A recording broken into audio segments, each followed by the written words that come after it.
Purbasari pun semakin yakin bahwa Lutung Kasarung bukanlah lutung sembarangan. Maka ia pun bersedia mandi di telaga dengan berharap penyakitnya segera sembuh. Keesokan harinya, Lutung Kasarung mengajak Purbasari ke telaga tersebut. Dia meminta Purbasari untuk segera mandi di telaga.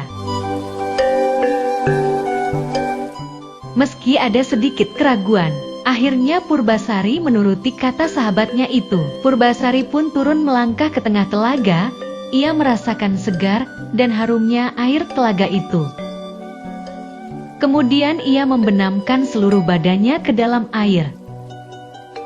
Dan keajaiban pun terjadi, seluruh bintik merah di sekujur tubuhnya perlahan mulai menghilang. Kini dia menjadi cantik kembali.